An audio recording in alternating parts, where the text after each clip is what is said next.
दुनिया की हर एक रस्म उठा दें, दीवार जो हम दोनों में है आज गिरा दें। दीवार गिराना असंभव है। जीवन में कुछ भी संभव होगा। 18 पुराण पढ़ो और नाट्य शास्त्र पढ़ो तो हमें समझ में आएगा कि हमारे जो ऋषि मुनि थे उन्होंने ये समझ लिया था कि कलयुग में सब कुछ संभव होगा, दीवार गिराना संभव नहीं होगा। इसी के हिसाब उन्होंने नाट्य शास्त्र की रचना की। नाट्य शास्त्र आपको स्पिरिचुअलिटी के पास ले जाता है। ये स्पिरिचुअलिटी क्या होती है? स्पिरिचुअलिटी होती है ability to transform yourself, ability to come out of your body, ability to understand yourself as a mind और मन और अस्तित्व। जय कृष्णमूर्ति को हम अक्सर पढ़ते हैं, नथिंगनेस की बात करते हैं, वो दिमाग की बात करते हैं। दिमाग शब्द वो कई बार काम में लेते हैं। थॉट एंड द थिंकर उनकी स्पीच में मेन कैरेक्टर है, थॉट एंड द थिंकर। तो इसका ख्याल हमारे सतयुग और द्वापर और त्रेता, सतयुग त्रेता और द्वापर इन युगों में ही समझ लिया गया था। और कलयुग की आहट आते आते सारा जो उनके पास में ज्ञान था, समझ थी, अंडरस्टैंडिंग थी, उसको उन्होंने कलेक्ट करके विरासत के रूप में आने वाली पीढ़ी को दे दिया। अब हम उसे कितना प्रयोग में ला पाते हैं ये एक अलग बात है, लेकिन इतना जरूर सच है कि हम हमारी हजारों कमजोरियों के बावजूद भी दुनिया में एक स्थान रखते हैं जिसको लोग इग्नोर नहीं कर सकते हैं। एक चीज और हमने हमारी अपनी इच्छा को या अपनी विचार शक्ति को बनाए रखा है एक संस्कृति के रूप में और एक स्टेट के रूप में, राष्ट्र के रूप में। ये पूरे विश्व में हमें एक विशेष बात बनाती है। दीवार को गिराया नहीं जा सकता। अब आते हैं हम दीवार फिल्म पर। 1975 जनवरी महीने में दीवार फिल्म लॉन्च हुई थी। 1975 जून में ये इमरजेंसी आई थी। 2025 आज पूरे 50 साल बाद इमरजेंसी फिल्म लॉन्च वापस थिएटर में आई है। इमरजेंसी इमरजेंसी इमरजेंसी ये चल ही रहा है, तब से लेके आज तक चल रहा है। हम इमरजेंसी की अच्छाई और बुराई के बारे में बात नहीं करेंगे, हम दीवारों की बात कर रहे हैं और हम साथ में इस चीज की बात कर रहे हैं कि नाट्य शास्त्र ने क्या कहा, क्योंकि हमारा वही विषय है। लेकिन हम हमारे विषय को रिलेट कर पाते हैं। यदि कोई विषय किसी दूसरे विषय से दूरी बनाकर रखता है, अछूत की तरह काम में लेता है, तो फिर उस विषय के बारे में हम क्या बोलें। लेकिन हमारा विषय ऐसा है जो खुद को हर स्थान पर देख सकता है। तो पॉलिटिक्स है, सोसाइटी है और इमरजेंसी थी और आज हम हैं। हम 1975 से कितना आगे आ गए हैं, पूरे 50 साल हो गए हैं। और 50 सालों में दुनिया कितनी बदल गई है, ये एक बड़ी बात है। दुनिया से मतलब है हमारा सोच विचार, हमारे जीने का तरीका और हमारा मतलब day to day routine life भी उसमें बहुत परिवर्तन आया सभी की। लेकिन ये यात्रा आसान नहीं थी, ये यात्रा आसान नहीं थी। इमरजेंसी जो 1975 में इंदिरा गांधी जी ने लगाई, उस पे बात की जानी चाहिए, उसकी आलोचना होनी चाहिए, उस पर उसकी विवेचना होनी चाहिए। लेकिन उसमें जो खास बात है जिसको हम सब अवॉइड करते हैं कि उन्होंने इमरजेंसी हटा ली बिना किसी प्रेशर में आए, बहुत जल्दी ही। क्यों? इसका अर्थ है कि उनको खुद को भी उस पर ट्रस्ट नहीं था, वो खुद भी वो स्थिति नहीं चाहती थी। तो वो नहीं चाहती थी तो वो उन्होंने क्यों लगाई? क्योंकि उनको अपना ही राजकाज चाहिए था। ये तो बहुत आसान है महिलाओं के लिए, कामकाजी महिलाओं पर कुछ भी टिप्पणी करना हमारे समाज में सबसे आसान है। खैर, हम इसकी भलाई बुराई पे नहीं जाएंगे, हम इस बात पे नहीं जाएंगे कि क्या होना चाहिए था और क्या कर दिया गया। लेकिन हम इसकी बात जरूर करेंगे कि उस समय क्या था, मेरा चाइल्डहुड कैसा था। मैं उस समय 10, 12, 15 के बीच में घूम रही थी। मेरी ज़िंदगी की कहानी ये है कि ये 10 रुपए की चाय इस कप में मिलती है। मैंने एट इनिशियल स्टेज इस 10 रुपए की चाय के 10,000 रुपए पे किए हैं कैश में, नॉट इन काइंड। ये कहानी बहुत विचित्र है, तो मैं इसको यहीं पे ख़त्म कर रही हूँ। तो वन कैन अंडरस्टैंड कि वो माहौल कैसा होगा मेरे लिए, और मेरे आसपास माहौल कैसा था। ये मैं सिर्फ ये इतनी सी बात मैंने ये इस भावना के साथ शेयर की है कि आप ये समझ सकें कि देखने वाला व्यक्ति किस माहौल में था और उसको चारों तरफ नजर गड़ाए रखना कितना जरूरी था। सर्वाइवल, जब आपका सर्वाइवल स्टेक पे है तो आप सबसे ज्यादा क्रिएटिव होते हैं उस समय। रोने धोने वालों की कहानी एक अलग ही है, हमने रो धो के कभी जिंदगी नहीं निकाली। तो कहानी क्या है कि उस समय हर घर में 8, 10, 12 बच्चे होना नॉर्मल था। 4-5 तो होते ही थे। हम लोग 3 भाई बहन थे, लेकिन बाकी जगह 4-5 तो होते ही थे। तो 3 हमारे कम माने जाते थे कि कम है इसके, ये है।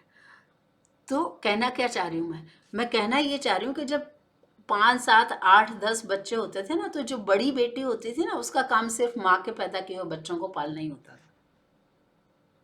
वो उसमें अपने आप को मतलब किस तरीके से खड़ा करती थी, या उसका स्ट्रगल किस तरीके का होता था, ये उस समय के लेखकों के पास में लिखने को कुछ था ही नहीं।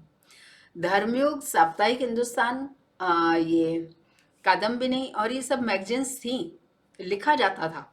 और आज के कंपैरिजन में तब का साहित्य अपने आप में एक उसकी मर्यादा थी, उसकी रेपुटेशन थी, उसकी ईमानदारी थी, वो उसके साथ खड़ा होता था साहित्य। तब उसमें एक ईमानदारी थी जीवन को देखने और समझने और उसे प्रस्तुत करने की। लेकिन फिर भी इन टॉपिक्स को किसी ने हाथ नहीं लगाया। क्यों? क्योंकि हमारा समाज एकदम ठान के बैठा है कि हमें बदलना नहीं है। भीड़ तो इकट्ठी होती जा रही थी और डेथ रेट कम होती जा रही थी, क्योंकि सरकारी योजनाएं इस तरीके की थी जिसमें ये टीकाकरण, ये वो बहुत सारी चीजें थी। खैर, अब वो विषय अलग हो जाएगा, तो हम वापस अपने मेन विषय पर आते हैं कि ये तो माहौल था। और लड़कियां पढ़ने जा रही हैं, वो ठीक है, लेकिन कितनी लड़कियां ऐसी थी जो पढ़ने नहीं जाती थी। और जब तक इमरजेंसी लगी थी, भारत में आपातकाल लागू किया गया था, तब तक मुझे अच्छे से याद है कि मैं गवर्नमेंट स्कूल में पढ़ती थी 6 to 11th, तब 11th तक होता था स्कूल। तो वहाँ पर क्लासेस थी, और क्योंकि हम नाच गा अच्छे लेते थे, मैं और मेरी 3-4 फ्रेंड्स, तो वो क्या है कि जो सीनियर क्लास के बच्चे थे ना, वो पकड़ पकड़ के ले जाते, लंबे बाल थे, चोटी खींचना, गाना सुना, डांस कर, ये कर, वो सब रहता था।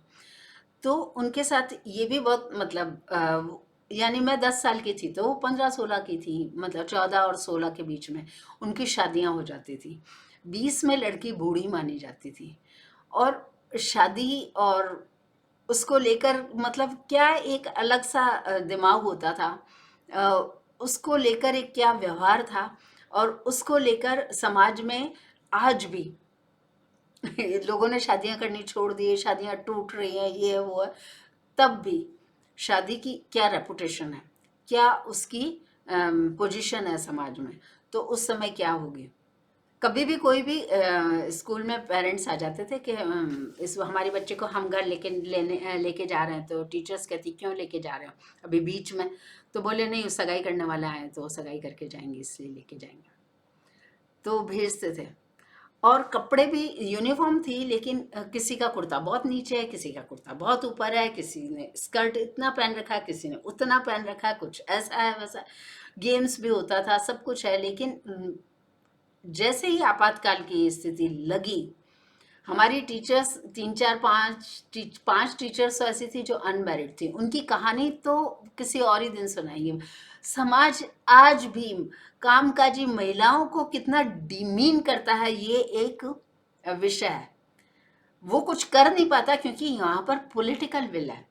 यदि इनको खुला छोड़ दिया जाए तो ये वैसे ही कूटें जैसे ये आए दिन कभी इस बात पे कभी उस बात पे लिंचिंग करते हैं ना, ये वैसे ही करें। समाज वही है। अपने आप को ज़्यादा गफलत में नहीं रखना, और मैंने कभी भी गफलत में नहीं रखा, इसलिए मैं कभी भी अपनी कहानी या बात लेकर नहीं आई बाहर, कभी नहीं आई, क्योंकि समाज आपकी मदद नहीं करेगा। समाज हेल्पफुल है ही नहीं, भूल जाओ, अपने आप को कुछ भी नाम दो। तो हमारी टीचर्स ने कंपलसरी कर दिया था कि 6 to 8 तक आपको स्कर्ट और ऊपर ब्लाउज रहेगा, वो जो उसको शर्ट होता था, और ये आपका नी लेवल तक का होगा, कंपलसरी है। और गर्ल्स को ये कंपलसरी कर दिया था कि दुपट्टा इस तरह से लेना है, ये यूँ। अभी मैं बाद के सालों में मैंने देखा कि जो बहुत महंगी बोर्डिंग स्कूल्स है, वो भी अपने स्कूली गर्ल्स, मतलब गर्ल्स के लिए स्कूली लेवल पर वो इसी तरीके की ये रखते हैं, क्या बोलेंगे जिसको, यूनिफॉर्म। वो कैरी अच्छी कर सकते हैं ना बच्चे, उनको आप बाद की एज में उसे कैरी करना आपको समझ में आता है। यदि आपने शॉर्ट पहना है, हाई नेक पहना है, लो नेक पहना है, ये पहना है, वो आप कैरी कर सकते हो, लेकिन आप उस समय तो नहीं कर सकते हो ना, पढ़ाई करोगे क्या करोगे। तो ये हमारी टीचर्स ने किया, क्लासेस बिल्कुल रेगुलर चलने लगी। यदि मैं कुछ भी थोड़ा बहुत कुछ कर पाती हूँ अपनी ज़िंदगी में, क्योंकि मुझे कभी आदत नहीं रही कि मैं महिलाओं के बीच में जाके बैठूं, महिलाएं मुझे नाम की भी पसंद नहीं, पुरुष समाज से हम बात कर नहीं सकते क्योंकि उनकी जो बातें होती हैं महिलाओं की वो बिल्कुल बर्दाश्त के बाहर होती हैं। तो मेरा हमेशा, या तो मैंने ट्यूशन्स पढ़ाई है, या तो मैंने कुछ काम किया है, या तो फिर मैंने लिखा है, पढ़ा है, यही सब किया है। तो यदि मैं अपने पसंद से अपना समय निकाल पाती हूँ तो ये उस समय की देन है।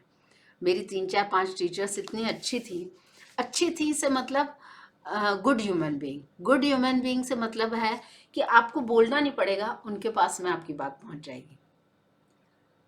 वो आपको कभी भी एम्बारेसिंग सिचुएशन में नहीं डालेंगी कि तेरे यहाँ पे ये जख्म है ना, ये देख, मैं महान हूँ, मैं करती हूँ, तेरे यहाँ पे मैं मलहम लगा दूंगी, देख। जिंदगी में किसी को चाय नहीं पिलाई हो लेकिन नाटक पूरा कर लो, कोई मर रहा हो उसको चाय नहीं पिलाई हो लेकिन नाटक पूरा कर लो।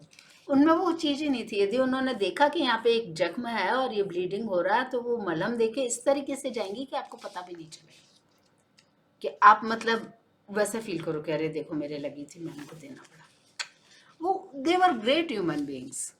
उनको कोई अवार्ड प्राइज नहीं मिले, लेकिन वो उसके पीछे भागती भी नहीं थी और उनमें किलिंग इंस्टिंक्ट नहीं थी। तो वो चीज़ तो मुझ में कमी रही कि मैं भी किलिंग इंस्टिंक्ट डेवलप नहीं कर पाई। लेकिन ये तय है कि उनके कारण मैं मेरी ज़िंदगी को अपनी खुद की निगाह में कुछ मायने दे पाई, खुद की निगाह में मैं मायने दे पाई। उसके लिए मैं हमेशा वो उनको उनकी याद आते ही मैं उन्हें साष्टांग प्रणाम करती हूँ। ये है। वो स्कूली दिनों की तो बातें बड़ी निराली हैं, कभी किसी और जगह पे ही वो शेयर की जा सकती हैं, लेकिन ये तय है कि एक तो ये हुआ, और दूसरा क्या था कि जब हम छोटे थे तो हमारी सीनियर जो गर्ल्स होती थी, दीदी लोग, उनको क्या है कि छेड़छाड़ बहुत होती थी, और छेड़छाड़ भी कम्युनल स्टाइल में होती थी कि यानी माली की लड़की को गुजर का लड़का छेड़ेगा, या मतलब इनका ग्रुप अलग है, उनका जातिगत वो छेड़छाड़ खूब होती थी, अच्छी खासी होती थी। तो बहुत डर लगता था कि मतलब उनकी कहानी सुन के ही डर लगता था कि मैं घर जाके बोलूँगी तो भाई ऐसे करेगा, तो फिर घर में लड़ाई होगी, तो फिर यूँ होगा, तो फिर वो ग्रुप बन जाएगा। तो मतलब बहुत एक अजीब सी कहानी चलती थी।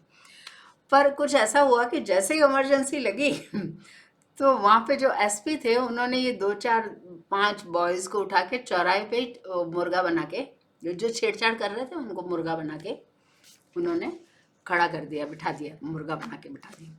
तो ये मतलब उसके बाद एकदम ही बंद हो गई। तो मुझे पता ही नहीं ईव टीजिंग क्या होती है।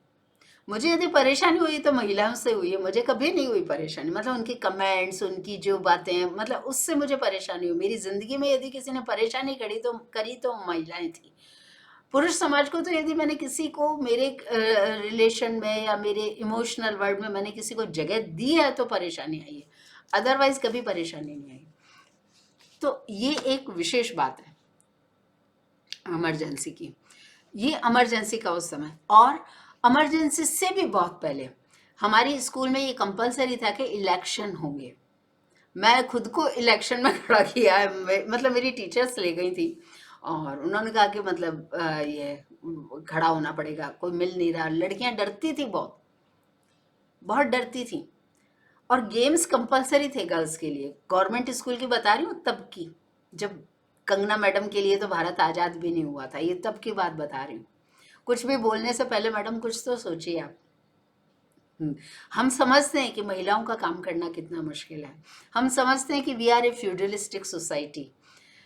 मैं तो इतना कुछ, ये जो एक है ना, ऐसे हजारों मेरे पास रजिस्टर लिख के रखे हुए विशेष विशेष विषयों पर, और मैं तो मरते मर गई कि कोई शर्मा जी, कोई आचार्य, कोई जोशी, कोई अग्रवाल, कोई जैन, कोई इसी तरीके के सरनेम मित्तल, कोई ऐसे कोई सरनेम वाला, मतलब जो इन विषय को समझता हो तो मैं उनको दे दूं कि आप ये अपने नाम से छाप लो, ताकि समाज में, मतलब नाम पहले देखा जाता है, कास्ट, तो उससे हो जाइए कुछ चीज़ें हम है ना एस्टेब्लिश कर जाएं, पर लोगों को नहीं चाहिए। तो अब आजकल मैं खुद ही अपनी तरफ से कर रही हूँ, कुछ पब्लिश भी करा रही हूँ। तो इस तरीके से है। तो ये दुनिया तो बहुत लेट बदली है। समझ लो कि 2000 के बाद 21वीं सदी ने मतलब करवट ली, लिटरली ली, लेकिन उससे पहले की कहानी है। भीड़ कितनी बढ़ती जा रही है, पानी कम है, ये कम है, वो कम है। अब रिसोर्सेज कम क्यों थे? ब्लैक मार्केटिंग होती थी, क्यों होती थी? ये एक विषय है। कोई कितना भी मुझे, मतलब मैं इस विषय पे मैं चाहती हूँ कि कोई बहस करे, इस विषय पे बात हो कि इमरजेंसी का कारण हो सकता है उस समय इंदिरा गांधी के अगेंस्ट बहुत सारी पावर्स खड़ी हुई हैं, पर किसी के अगेंस्ट खड़े होने के लिए आपको पावर खुद को चाहिए। तो वो पावर कौन दे रहा था? 1000 टाइम्स आई एम श्योर कि बैंकों का जो राष्ट्रीयकरण हुआ, और जिससे ये 2-2500 साल पुरानी संस्थाएं चरमराई, उसने इंदिरा गांधी जी की स्थिति को कमजोर किया, क्योंकि वो पावरफुल पूरा सेक्ट है, वो ग्रुप पूरा पावरफुल है। सोचो, पूरा का पूरा बैंक रहा है हजारों साल से। उनका हमें एक ही फायदा है कि उन्होंने हमारी संस्कृति को बचाए रखा। क्यों? क्योंकि उनको पता था कि हमारे घर के बाहर जो ये बोर्ड लगा है ना, इस बोर्ड से ही हमारा काम हो रहा है, तो वो बोर्ड में संस्कृति छिपी हुई है, तो उन्होंने उसको बचा के रखा। ये उनका हम पे एहसान है। क्यों? क्योंकि जिसके पास पैसे होते हैं वही सक्षम होता है। धन लक्ष्मी, लक्ष्मी है ना। सरस्वती को कौन पूछता है? वो तो लता जी थी जिन्होंने सरस्वती की रक्षा की, लक्ष्मी को साथ खड़ा करके। वो तो लता जी में दिमाग था। वो ऐसे ही नहीं थी, न भूतो न भविष्यति, वो ऐसे ही नहीं थी। लता जी को साष्टांग प्रणाम करते रहते हम, ऐसे ही नहीं। ये लता जी में ही खूबी थी। बाकी कोई दूसरा ढूंढ के लाओ ऐसा कि जिसने खरी मेहनत से पैसा कमाया हो, खरा एकदम, एक एक पैसा उनका खरी मेहनत का था, और जिन्होंने उस धन से सरस्वती की महिमा को मंडित किया। कौन है? कोई नहीं है, एक भी नहीं है। उनसे पहले नहीं है, उनके बाद नहीं है। खैर, विषय से हम भटकेंगे नहीं। तो दीवार फिल्म, फिर उसके बाद में ये इमरजेंसी। इमरजेंसी का मैं एक ही कारण समझती हूँ, इंदिरा गांधी जी का असैसिनेशन का भी मैं यही कारण समझती हूँ। क्योंकि आप पे कोई अटैक करता है ना, तो वो बेवकूफ़ की तरह अटैक नहीं करता, भले ही वो कितना भी उस समय स्ट्रेस में है। वो ये देख कर अटैक करता है कि इस माहौल में मैं ये काम कर सकता हूँ। तो माहौल ही बन गया था उनके अगेंस्ट, ड्यू टू बैंकों का राष्ट्रीयकरण। हमारी आज भी फ्यूडलिस्टिक सोसाइटी ने अपना चेहरा नहीं बदला है, जबकि उनको खुद को फायदा हो रहा है। मतलब सबसे बड़ी बात है कि बैंकों के राष्ट्रीयकरण से उस समाज ने, उस जाति ने, मतलब विशेष सेक्ट ने सबसे ज़्यादा फायदा उठाया है। वो सबसे ज़्यादा बेहतर जिंदगी जी रहा है, जो खुद किसी जमाने में बैंकों का मालिक था। बैंक आए दिन दिवालिया हो जाते थे और आप कुछ नहीं कर सकते। कितनी बॉलीवुड की नायिकाएं हैं, महिला कलाकार हैं, जिन्होंने मतलब ए कैटेगरी की नायिकाएं हैं, मतलब बाकियों की तो हालत क्या रही होगी, जो अपने अंतिम समय में मतलब एक टाइम के खाने के लिए भी तरस गई, भोजन के लिए। क्यों? क्योंकि वो कमाती थी, जब रिश्तेदार खा गए। पैसे कमाना बड़ी बात नहीं, उसे बचाना ये सबसे बड़ी कला है। ये बैंक थे तो जैसे तैसे लोगों ने बचा लिए, बाकी तो कोई, आप सोच रहे आपके रिश्तेदार, अड़ोसी पड़ोसी, ये वो कोई छोड़ देगा आपके पास? कोई नहीं छोड़ेगा। ये बैंक नहीं हो ना तो कोई भी नहीं छोड़ेगा। और ये जो बैंकों पे नजर है आज पूरे जमाने की, आपके बैंकों पर और लॉकर्स पे, तो आप सावधान हो जाओ उसके लिए। कोई छोड़ता नहीं है, आप नहीं छोड़ते हो ना, कोई और भी नहीं छोड़ता है। इस चीज को याद रखिए। तो इमरजेंसी लगनी चाहिए थी, नहीं लगनी चाहिए थी, मैं इतनी छोटी थी तो मुझे कुछ, मैं उस पर कमेंट नहीं कर सकती हूँ, लेकिन ये एक डिस्टिंक्टिव चेंज था जो मैंने महसूस किया उस समय।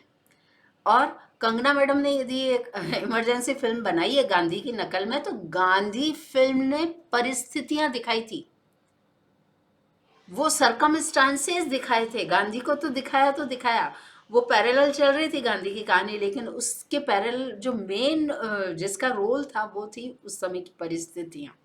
हमको क्या, हीरो को देखने की आदत है तो हमने परिस्थितियों पे ध्यान नहीं दिया, पर पढ़ने लायक उस फिल्म में परिस्थितियां हैं। और वो फिल्म भारतीयों के लिए नहीं बनी थी, वो विश्व स्तर पर बनी थी। क्यों बनी थी? क्योंकि विश्व को जरूरत है गांधी जैसे किसी नाम की, अपने फायदे के लिए, गांधी जी के लिए नहीं, अपने फायदे के लिए। कि हाँ देखो, गांधी ने ना अहिंसा का मार्ग, अहिंसा और हिंसा ये दिमाग में होती है, और ये विषय अलग है, इस पे हम कभी और बात करेंगे मैडम कंगना जी। हमें आपसे सिंपैथी है, फिल्म हम देखने जाएंगे नहीं क्योंकि हम देखते नहीं हैं, लेकिन आई कैन अंडरस्टैंड कि आपने क्या बनाया होगा, कैरिकेचर। मैं एक ऐसी महिला को इतनी क्लोजली जानती हूँ कि जो हंसती थी इंदिरा गांधी पे, कि दुर्गा दुर्गा कहते हैं इसके, ही बोले काम करके दुर्गा बनना बेवकूफ है, काम काम करते हैं इडियट्स। ये उस जमाने की बात बता रही हूँ, मैं अच्छे शब्द काम में ले रही हूँ, वो क्या बोलती होंगी जो आप छोड़ो। बोले दुर्गा, आदमी सिर्फ दो तरह की औरतें जानता है, या तो देवी हो या तो रेड लाइट एरिया वाली हो, वो तीसरी मनुष्य, ह्यूमन बींग्स है ना, उसकी पहचान ही नहीं है। इसीलिए तो वो नाट्य शास्त्री लिख गए। वो फिल्म लाइन जो फिल्में थी ना हमारी, और उसका जो म्यूजिक है वो विषय अलग है, पर मैं थोड़ा सा टच करके जा रही हूँ कि उन्होंने एक हमें मतलब बीच में एक पुल बना के दे दिया था, उस पर हम चले नहीं चले वो एक अलग बात है, हम उससे कुछ समझे नहीं समझे, कहीं पहुंचे, कोई एक नई दुनिया, एक नई दिशा हमने ढूंढी नहीं ढूंढी, बनाई नहीं बनाई, एक अलग बात है। लेकिन आदमी सिर्फ दो ही औरतों को जानते, या तो देवी हो या तो रेड लाइट एरिया में हो। तो रेड लाइट एरिया में तो खींच के जाता है और गाली देता हुआ आता है, और देवी एक बार उसने सिद्ध कर दिया कि मैं देवी हूँ, फिर उस वो मतलब रिश्ता बनाना नहीं जानता। तो वो हंसती थी कि बोले काम करके दुर्गा बने, बाद में बोले किसी बात पे उखड़ गया तो गाली देगा, वो जो दुर्गा दुर्गा कर रहा है वो गाली भी देगा, और ये हो भी रहा है। उस समय तो मैं डरती थी कि ये क्या कह रही है, कोई ने सुन लिया तो लोग कहेंगे कि यार ऐसी बातें करती है, लेकिन आज देख भी रहा है।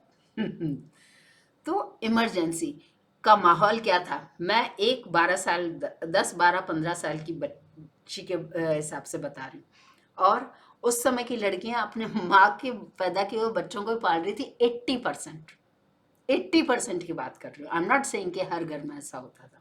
जब हम कहते हैं तब ऐसा होता था, इसका मतलब वो 60 to 80% ही होता था। 100% हो जाएगा तो फिर दुनिया ही बदल जाएगी, फिर तो अफगानिस्तान ही टर्न हो जाते हैं। ये जितने भी हम एक स्वस्थ सोसाइटी है ना, तो हमें हमारी पॉलिटिकल विल के कारण है।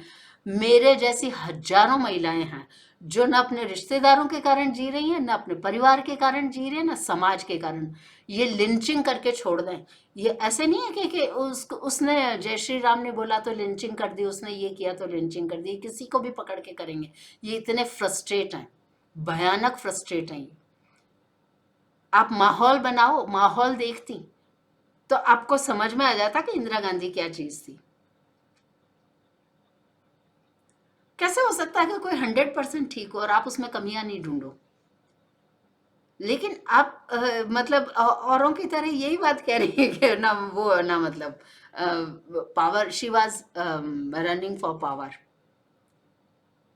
क्या पावर तो घर में बैठ के जो बेवकूफ बनाने में आता है, पावर का नशा, वो तो कभी काम करके आएगा क्या? काम करके कभी नहीं आएगा। घर बैठ के भी दुनिया चलती है, क्यों नहीं चलती, बहुत चलाती है। ये एकता कपूर ने सीरियल नहीं बनाए क्या? बोले मैं आंटियों को देखती थी तो मैं सोचती थी कि इनके साथ टाइम कौन बिगाड़े, अपन तो इनसे पैसे बनाओ, इनके उनका वो सारी कहानी लेके बोले मैंने पैसे बनाए। और ये कपिल के शो में बोला था। तो पावर तो कैसे भी कमाई जा सकती है, पावर तो बोले दुर्गा तो बनना, बिना काम किए दुर्गा बनो तो ज़्यादा अच्छा है। ये बिल्कुल, मैं चाहती हूँ कि कोई इस पे बहस करे मुझसे, करते नहीं है लोग। वो एक अलग बात है। तो इमरजेंसी, इमरजेंसी के समय की बात की, ये मेरी तरफ से मैं 1000 टाइम्स श्योर होके कह रही हूँ कि बैंकों का राष्ट्रीयकरण करके इंदिरा गांधी जी ने अपने पैरों पे कुल्हाड़ी मार ली। ये गायत्री देवी को जेल भेजना, ये तो एक फ्यूडलिस्टिक सोसाइटी पे उनको मतलब वो करना ही था। वो एक ठीक है, क्योंकि ये तो पिछले 200 साल से ये झेलते आ रहे थे ना, ये वाला जो सेक्ट है ये तो 200 साल से झेलते आ रहे थे, 1857 से। तो कंपल्सरीली मतलब 1757 से, आप प्लासी के युद्ध से समझ लो कि इनके सबकी नींवें हिल गई थी। इनको समझ में आ गया था कि अब मतलब इक्वेशन अलग तरीके से चलेगी। तो ये मतलब उस हिसाब से ढल गए थे बहुत कुछ, और ये ढल जाते हैं और भी, है ना। लेकिन ये जो बनिया कम्युनिटी पे इन्होंने अटैक किया, ये इसने खत्म कर दिया पूरा, वो जो आगे चल रहे थे ना। और शीत युद्ध, और शीत युद्ध में भारत की भूमिका, आप पड़ोसी पड़ोसियों को देखो, उन्होंने जो शीत युद्ध में अपनी भूमिका को डिसाइड किया, आज वो क्या है। आपने उसी जगह पे ले जाके हमें भी छोड़ दिया आज। जो अमेरिका के साथ हुआ वो कहाँ जाके खड़ा हुआ, आप देख लो। और जो इन पावरफुल के साथ खड़े नहीं हुए, उन्होंने अपना सर्वाइवल कैसे किया है, ये भी देख लो आप। फिदेल कास्ट्रो, फिर ये सद्दाम हुसैन, फिर ये, फिर वो, आप देखो। भूल से भी आप ये कभी कह मत देना कि we are a healthy society. यदि हम हेल्दी दिख रहे हैं तो हमारी पॉलिटिकल विल के कारण दिख रहे हैं, और कोई भी दूसरा कारण नहीं। मैं अपनी स्कूलिंग के हजारों किस्से सुना सकती हूँ, मेरी टीचर्स के सुना सकती हूँ, और मैं मतलब बाद के सुना सकती हूँ। उस जमाने में फिर भी हेल्दी माइंडेड लोग मिलते थे, 84, 85, 87 तक मुझे काफ़ी लोग मिले। अभी तो एक ही चीज़ दिखती है, ये कितने का है, ये कितने का है, ये भी है, वो भी है। बस वो बैठ के अपने से कमजोर में वो ये देखते रहेंगे, अपने से बड़े में ये देखते रहेंगे, अरे इनके पास में देखो डायमंड का सेट है, देखो इन्होंने ये पहना है, ये यूं है, यूं। पैसा मैडम, क्रिएटिविटी एक और चीज है, पैसा कमाया, पैसा कोई लेके नहीं आता, और पैसा कमाना कोई गुण नहीं है। हर व्यक्ति कमाने जा रहा है, पैसे वाला होना कोई गुण नहीं है। आप पैसे को किस तरीके से समाज में, परिवार में, और एक मतलब पर्सन के रूप में आप कैसे उसको यूज ले रहे हैं, बात उसकी होती है, बात उस चीज की है। पैसा कमाना क्या बड़ी बात है, पैसा सब कमा रहे हैं, कौन घर में बैठ के बैठा है। पैसे को बचाया कैसे, वो बचाना नेक्स्ट टू इम्पॉसिबल है। ये बैंक खुल गए और इनको ताकत मिल गई, अदर देन बनिया कम्युनिटी। नहीं तो बनिया कम्युनिटी के सब उसमें थे। आप कभी वो जलसाघर फिल्म देखिए, सत्यजीत रे की, बनिया कम्युनिटी के सब कंट्रोल में थे। आप मतलब उस समय के माहौल को समझे बिना आप कोई भी चीज बोल रही हैं। और ये तो तय है कि परिवार का यदि सपोर्ट ना हो तो कोई कुछ नहीं कर सकता। आप भी तो अपने सिस्टर को अपने साथ रखती, परिवार के सपोर्ट के बिना कुछ हो ही नहीं सकता। सीधे मैं एक टीचर हूँ और मैं देखती हूँ कि इसकी फैमिली सपोर्ट इस बच्चे को इमोशनल और इंटेलेक्चुअल लेवल पे नहीं है। पैसे की बात नहीं कर रही हूँ मैं, तो मैं समझ जाती हूँ कि ये बच्चा अब आगे, बहुत आगे नहीं जा सकेगा, ये बहुत आगे नहीं जा सकेगा। तो ये आप मतलब है ना, मैं मेरा कहने का मतलब, मैंने मेरा नज़रिया बताया। आप अपने नज़रिए में खुश हैं, बहुत अच्छी बात है। आप अपने नज़रिए में खुश हैं, बहुत अच्छी बात है। लेकिन तो हम अब दीवार फिल्म पे आते हैं। इसको भी 50 साल हो गए। इस फिल्म की खास बात क्या है? इस फिल्म की खास बात ये है कि इसमें लता जी का एक भी गाना नहीं है। ये सक्सेसफुल मूवी है। Very rare movies are there. एक चीज, इस फिल्म की खास बात क्या है कि इसका जो ये डायलॉग है ना कि भीख के पैसे मैं आज भी नहीं उठाता हूँ, मैं भीख में पड़े हुए पैसे नहीं उठाता हूँ, है ना? ये जो चीज है, ये जीवन राजस तत्व से बना है। एक चींटी भी है ना तो अपने लिए रास्ता ढूंढती है। आप किसी को भिखारी और कंगला होना मतलब जीवन को श्राप है, श्राप है। और वो बच्चा उस गंदगी को समझता है। तभी तो आपको दुख ही तब होता है जब आप सौंदर्य शास्त्र को समझते हो। सौंदर्य शास्त्र सबके लिए अलग होता है। उसको आप जूलॉजी की तरह, बायोलॉजी की तरह नहीं पढ़ा सकते हो, पर सौंदर्य शास्त्र है। और जिसको एक बार खूबसूरती समझ में आ जाती है ना, वो बदसूरती के साथ रह ही नहीं सकता, वो रह ही नहीं सकता। और इस फिल्म की कहानी में ये जो तथ्य है, ये इतना इंटेंस है कि ये आपको बांध लेता है। इसकी टाइमिंग, इसका प्रेजेंटेशन इतना शानदार है कि वो आपको बिगिनिंग से ही बांध लेता है।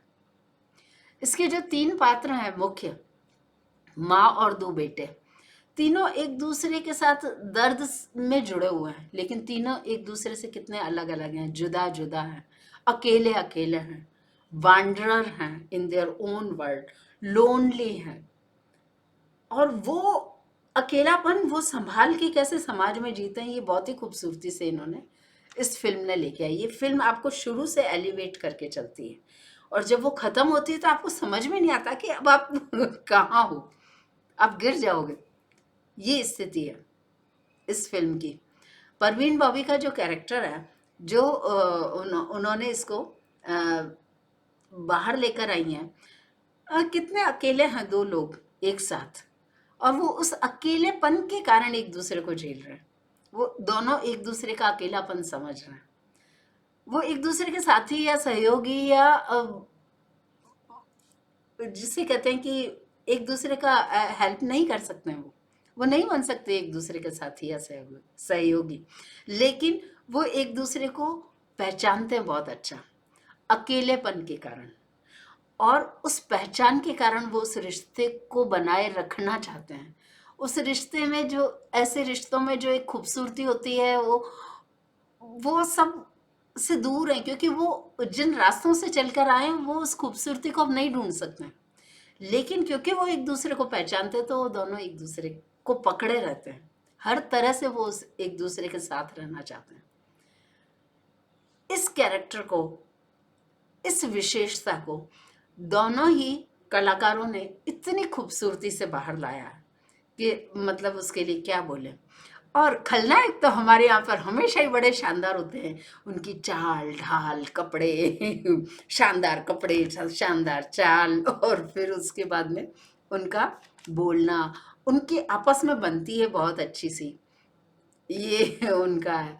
तो ये जो इस फिल्म की खास बात है ना, मुझे लगता है कि इस फिल्म ने, मैंने तो 2-3 बार देखी इसको ये टीवी पे, तो मतलब उसके बाद कितने दिन आपके म, समझ में नहीं आता आप कहाँ हो। इतना ये आपको अपने आप से दूर ले जाती है बाहर। नाट्य शास्त्र में जिसकी बात की गई है कि जीवन को यूं खींच के निकाल के यूं दिखा दूं कि मैं ये देख, क्योंकि उसमें खुद में योग्यता खत्म हो जाएगी बंदे में, कि वो खुद समझ सके कि जीवन क्या है कलयुग में। तो बोले उसे नाट्य शास्त्र की जरूरत पड़ेगी, तो बोले ये इस तरीके से दिखा दो इसको, कहानी, कथा सुना के उसको निकालो अपने अपने घेरे से, अपने सरकमफेरेंस से बाहर, और दिखाओ। हम्म। तो इस फिल्म ने, तो मुझे ऐसा लगता है इंदिरा गांधी जी ने भी देख ली थी शायद, क्योंकि इसमें भी वो सब आता है ना, कोयला मालिक बोले ये इतनी चतुर है ये प्रजाति कि ये आपसे मिस्टेक कराएगी, ये खुद नहीं करेगी गलती। इन्होंने वो बोले ये हड़ताल है तो इसको, हड़ताल को खत्म करने का सबसे अच्छा तरीका है इन्हीं से खत्म कराओ। बोले शत्रु को उसको ऐसी दवाई दो कि वो खुद अपने आप ही मर जाए। ये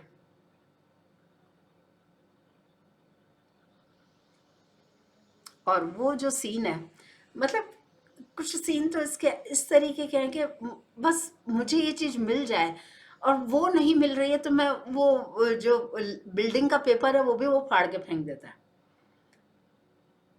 वो इमोशनल ट्रॉमा हम में से कितने उसमें से गुजरते हैं कि मुझे नहीं चाहिए, ये फाड़ के फेंक दो, मुझे नहीं चाहिए, इसकी क्या ही कीमत है, मेरे सामने कुछ भी नहीं है। वो जो ट्रॉमा है वो फिल्म ने बहुत खूबसूरती से बाहर लाया।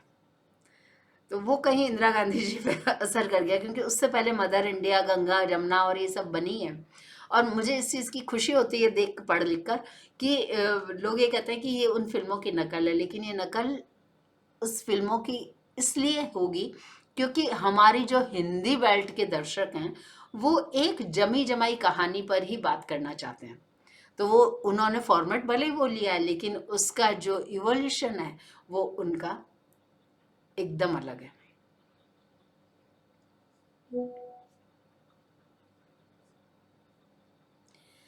तो ये जो चीज़ है, ये मतलब मैं कहना ये चाह रही हूँ कि इस फिल्म का ऑरा इतना स्ट्रांग है कि इसने असर डाल दिया होगा। 24 जनवरी को इंदिरा गांधी जी ने ओथ ली थी प्राइम मिनिस्टर की, और जनवरी में ही 24 के आसपास ये फिल्म भी रिलीज हुई है। मतलब कुछ साल इधर है कुछ साल उधर है। ये 75 की है और उनका रहा है शायद ये 66, तो इंदिरा गांधी जी का। तो ये इस तरीके से है। तो ये उनसे जो गलती हुई, इसको उन्होंने जिस तरीके से, मतलब वही गांधी जी वाली स्थिति हो गई कि एक बार वो पाकिस्तान के लिए यस बोल दिया, उसके बाद चीज़ें कंट्रोल में आई ही नहीं। क्यों?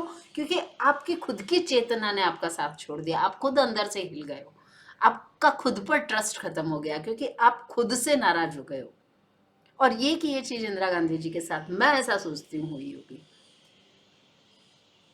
क्योंकि यदि इमरजेंसी में उन्हें ट्रस्ट होता तो वो हटाती नहीं एक चीज। यदि वो समाज दुनिया में अपने कामों में ट्रस्ट नहीं करती तो वो उनको जो रॉ के और डिपार्टमेंट ने उनको बोला था कि इनको हटा दो, जिन्होंने उनको असैसिनेट किया था कि इनको हटा दो, उन्होंने नहीं हटाया, उन्होंने ट्रस्ट किया। वो ट्रस्ट करना चाहती थी, वो ट्रस्ट करना जानती थी। इतना तो हम बोल ही सकते हैं, इतना तो साफ दिख रहा है, इट इज क्लियरली विजिबल।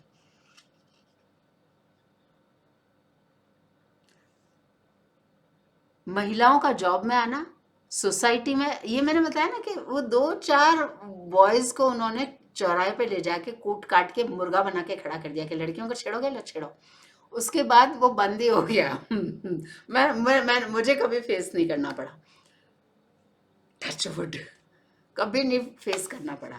महिलाओं को झेलना बहुत मुश्किल होता है। आई क्लियरली असर्ट कि बहुत मुश्किल होता है। मैं बहुत कम बात करती हूँ, सिर्फ विषय से संबंधित बात करती हूँ, मैं करती ही नहीं। उनका अपनी सास पे कमेंट, नंदों पे कमेंट, देवरानी पे कमेंट, बेटी पे कमेंट, हस्बैंड पे कमेंट, मतलब उसको कैसे झेला जाए ये समझ में ही नहीं आता, समझ में ही नहीं आता। तो ये है इमरजेंसी, ये है दीवार, और ये है मेरी पीढ़ी जिसने वो सब देखा। मतलब स्कूल्स टाइम पे जाते थे हम, तो इसके लिए मतलब ये जो बाद में मैं कुछ भी कर पाई हूँ तो मैं उसी समय को धन्यवाद देती हूँ। क्योंकि क्या है कि माहौल यदि मेजोरिटी में क्या है कि वो नहीं पढ़ाना क्लास में, तो जो टीचर जाके पढ़ाएगी उसके तो लोग पीछे पड़ जाएंगे, उनके साथ की टीचर्स की ये बढ़िया ही ऊंची। वो घरों में होता है कि बोले ये बड़ी होशियार है, पढ़ी लिखी आई है, या ये अनपढ़ है, या ये काम अच्छा करती है, या इसका प्रशंसा होती है, या ये यूं है, तो उसके पीछे पड़ जाते हैं जो नहीं कर सकते हैं। वो जिनको खुद को नहीं आता ये, तो वो पीछे पड़ जाते हैं घरों में, गली में, मोहल्ले में। तो स्कूल्स में भी होता था, तो कोई नहीं पढ़ाना चाहता था। लेकिन इमरजेंसी लगी तो मतलब म्यूजिक भी मैंने अच्छा समझा, इंग्लिश भी पढ़ी मैंने, और दूसरे जो एक्स्ट्रा करिकुलर थे उसमें भी काम किया, तो आज तक वो कॉन्फिडेंस बरकरार है। कोई समस्या अभी तक आई है तो अकेले ही फाइट कर लिया है। आज तक कोई नहीं आगे कह सकता कि मैंने हेल्प की है। हाँ, मैंने किसी को थैंक्स बोला, वो मेरी मर्जी थी, वो मैंने अपनी इच्छा से थैंक्स बोला, वो एक अलग चीज़ है। तो ये इस ज़िंदगी का मज़ा यदि मैं ले रही हूँ कि मैं बिना किसी हेल्प के जी ली, तो मैं आज अपने जीवन के वानप्रस्थ में मैं बैठ के विचार करती हूँ कि ये उपलब्धि कम है क्या?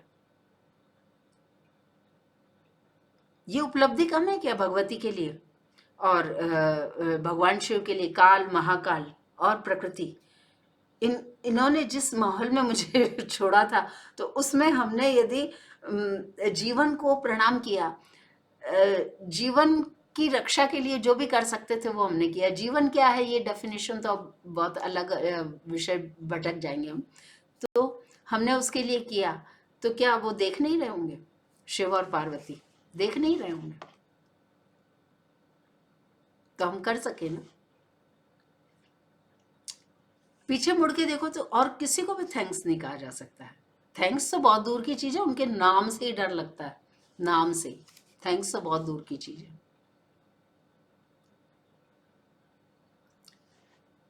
तो खैर, और 1975 22 बनता है, 1 और 9 10 और 7 और 5 12, तो कितने हो गए? 22।